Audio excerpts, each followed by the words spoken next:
So, I mean, they were on the brink of, extinction. Zoos do a lot of work to trying to remedy those situations. There is not a soul that works for the Big Bear Alpine Zoo that wants to see an animal in a bad condition.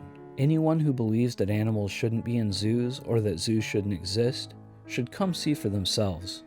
There's a lot of people who would never know anything about wild animals unless they saw them and were educated about them. So we're educators as well. The zoo started in 1959 with a black bear and 2 bobcats. There was a local fire and some animals were injured, and so they were brought to this location and makeshift cages were built in order to take care of them.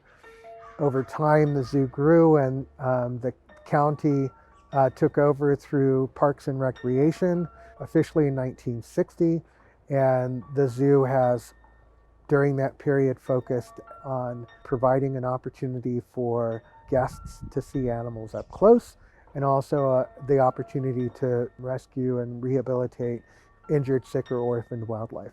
A neighbor of mine told me that there was some little tiny zoo across from Bear Mountain. I was like, really? I've been coming up to Big Bear for years, and I never knew there was a zoo up here. At that point in my life, I think I was not the hugest fan of zoos, to be completely transparent. I think the last time I left the LA Zoo, I left pretty depressed. Just got a different feeling here. I think I connected right off the bat with this American badger named Lotus, who I walked up to her enclosure. She immediately came up to the fence, crawled the fence, showed me her belly, and I felt that sort of instant connection. When you work with animals, at some point you're gonna get that, sort of aha moment where you're like, oh my God, I feel this sort of connection to her. I walked around the zoo for about an hour and a half maybe, came back into the front office, right off the bat talked to the cashier and said, are you guys hiring?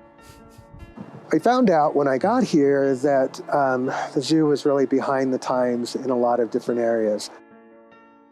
And so we had to go back to basics in terms of animal welfare, nutrition, record keeping, diets, guest engagement, all of the major things that you can think of when it comes to how a zoo runs. We're constantly, weighing our animals. We get weights on our animals pretty routinely and constantly tweaking their diets based on, weight gain or weight loss or what type of season it is or what their body conditioning score looks like. Probably six of the animals I work with are currently on some form of diet. It's a great job. I don't think a lot of people can do it well. I happen to really take to it really, really well, but you have to be physically strong. You have to be emotionally strong. We lose animals on occasion. Animals pass away, and it's devastating.